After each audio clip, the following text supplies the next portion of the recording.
জয় গুরু। পরম প্রেমময় শ্রী শ্রী ঠাকুরের শ্রীচরণে জানাই ভূমিষ্ঠ প্রণাম, আর আপনাদের প্রতি প্রত্যেককে জানাই রানন্দিত জয় গুরু।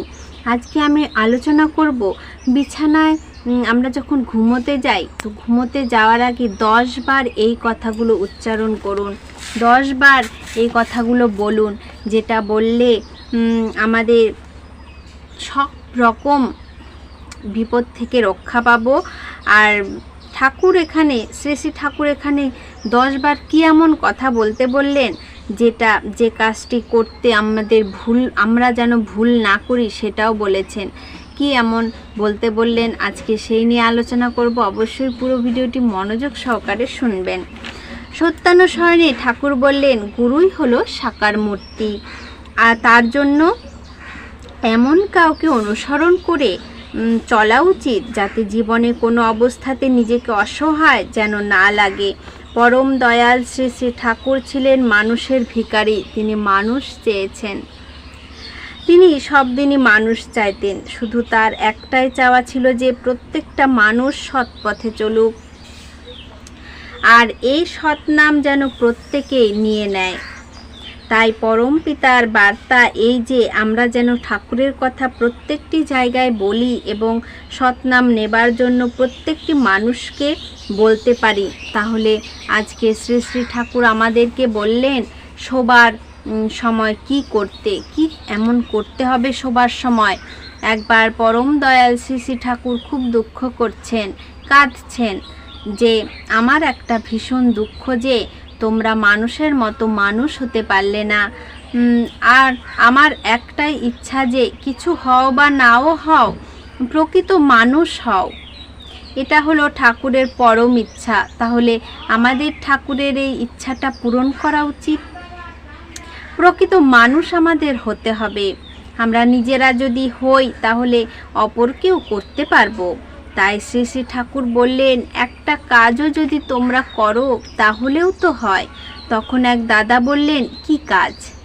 ঠাকুর বলছেন তোমরা ঠাকুরকে স্মরণ করো না, তোমরা ঠাকুরকে স্মরণ করো অন্তত সারা দিন। কিছু না করতে পারো, যখন তোমরা রাত্রে শুতে যাবে তখন তোমরা 10 বার ঠাকুর ঠাকুর ঠাকুর ঠাকুর ঠাকুর ঠাকুর বলে শুতে যাবে। এই কথাটা আমরা পারবো না বলতে। আর এই কথাটা বললে কতটা যে আমরা সারাদিন ঘুমাই, সারাদিন আমরা নানান রকম কাজ করি, কিন্তু রাত্রে যখন ঘুমাই তখন কিন্তু আমরা একদম অচৈতন্য, জানি না কখন কি হয়ে যায়। সারাদিন আমরা সজাগ থাকি, হয়তো কোনো বিপদ আসলেও আমরা সেটাকে আটকাতে পারি, কিন্তু রাত্রে যখন আমরা ঘুমোই তখন যদি কোনো বিপদ আসে আমরা কি করে সেটা আটকাবো? সেটা একটাই পথ, রাত্রে শোবার আগে 10 বার ঠাকুর ঠাকুর বলা। তাহলে ঠাকুর নিজেই আপনাকে উদ্ধার করবে, আপনাকে রক্ষা করবে। এরকমই একটা ছোট ঘটনা আমি বলছি, মনে পড়ে গেল। তো একটি ছোট মেয়ে, ধরুন কত বছর, 5-6 বছর হবে। তো সেই মেয়েটি প্রতিদিন রাত্রিতে শোবার আগে তার হাতের আঙুলে ঠাকুরের নাম লিখতেন, ঠাকুর ঠাকুর লিখতেন। মানে ঠাকুরকে এতটাই ভালোবাসতেন যে ঠাকুরের কথাগুলো তার আঙুলের এই আঙুলের এই জায়গাগুলো দিয়ে লিখে রাখতেন এবং ঠাকুরকে ঠাকুর ঠাকুর লিখতেন। ঠাকুরকে যেভাবে ডাকা যায় সেইভাবে ডাকতো, লিখে রেখে ঘুমোতে যেত। তো যেদিন ঘটনাটি ঘটে সেই দিনও সেই মেয়েটি হাতের আঙুলে লিখে, অনেক সময় বালিশেও লিখতো। তো লিখে মেয়েটি ঘুমোতে গিয়েছিল। হঠাৎ মাঝরাতে মেয়েটির চিৎকার শোনা যায়। চিৎকার শুনে তার পাশের ঘরে দাদা থাকে, তো সেই দাদাটি এসে দেখে, কি দেখলো জানেন? মেয়েটি যখন শুয়েছিল হঠাৎ করে তার গরম লাগে, উপরে পাখা চলছিল, চলা সত্ত্বেও গরম লাগে। সে ভাবে হয়তো কারেন্ট চলে গেছে। তো হঠাৎ করে ঘুম ভেঙে দেখে সিলিংয়ে ফ্যান নেই। সেই দেখেই সে চিৎকার দিয়েছে। তারপর দাদাটি এসে দেখে ফ্যানটি কোথায় পড়ে আছে জানেন? খাটের তলায়, যেখানে ফ্যানটি তার মাথার উপরে পড়া উচিত ছিল।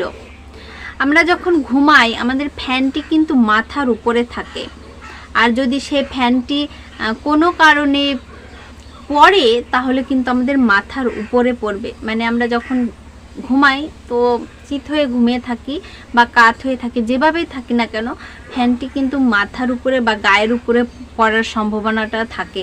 তো সেক্ষেত্রে কি হয়েছে ভাবুন, সেই ফ্যানটি মাথায় বা কোনো শরীরে কোনো আঘাত নেই, ফ্যানটি গিয়ে খাটের নিচে পড়েছে। আর ফ্যানে অনেক সময় নোংরা হয়, কালো হয়ে যায়, তো সেই ছাপটা মেয়েটির বালিশের মাথার কাছে বালিশের মধ্যে ফ্যানের ছাপটা গিয়ে পড়েছে, কিন্তু ফ্যানটি কিন্তু তাকে স্পর্শই করেনি। এটা কি করে সম্ভব বলুন?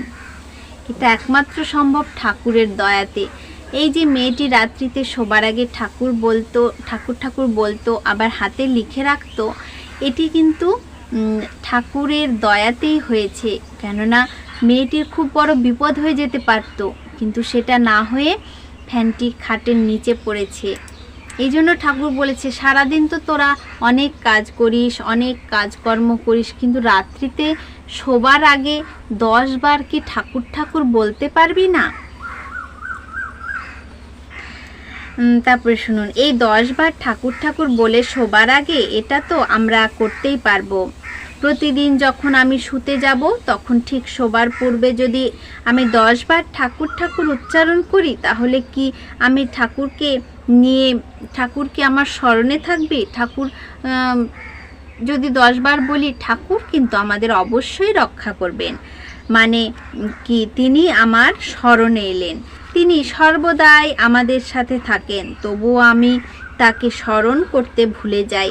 তাই চলুন শোবার আগে প্রতিদিন অন্তত 10 বার ঠাকুর বলি। ঠাকুরের প্রতিটি আদেশ পালন করতে পারছি না, ঠিকমতো ইষ্টভৃতিও করতে পারছি না, ঠাকুর বাড়িও যেতে পারছি না, তাহলে ঠাকুরের প্রার্থনা করতে পারছি না, ঠাকুরের বইগুলোও চর্চা করতে পারছি না।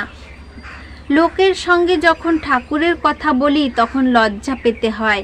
সবই বুঝলাম, যখন শুতে যাব, এই কথার আগে একটা কথা বলি, যখন আমরা লোকের সঙ্গে কথা বলতে যাই ঠাকুরকে নিয়ে তখন লজ্জা করি। কেন? আমরা যখন মাকে মা বলে ডাকি, বাবাকে বাবা বলে ডাকি, তখন তো আমাদের লজ্জা হয় না, কিন্তু যখন আমরা ঠাকুরের কথা বলতে যাই তখন আমাদের লজ্জা হয়। সেটাই ঠাকুর বলছেন যে সবই বুঝলাম, যখন শুতে যাব তখন যদি আমি 10 বার ঠাকুর করি নিজের জন্য, তাহলেও কিন্তু অনেকখানি মঙ্গল। আমি তো আর কারোর জন্য চাইছি না, নিজে যাতে ভালো থাকি, সুস্থ থাকি। সেই জন্য ঠাকুর বলেছেন শোবার আগে অন্তত পক্ষে 10 বার ঠাকুর বলতে, তাহলে ঠাকুর কিন্তু নিজেই আমাদের রক্ষা করবেন। এমন অনেক ঘটনা আছে যেগুলো আঙুল দিয়ে দেখিয়ে দেয় যে ঠাকুর সত্যি আমাদেরকে রক্ষা করেন, কিন্তু আমরা বুঝতে পারি না। আমরা বুঝতে পারি না বলে কিন্তু আমাদের এত সমস্যা হয়ে যায়। তাই ঠাকুর বারবার বলছেন, তোমরা আমাকে ভালোবাসো যদি, তাহলে অবশ্যই এমনটা করো।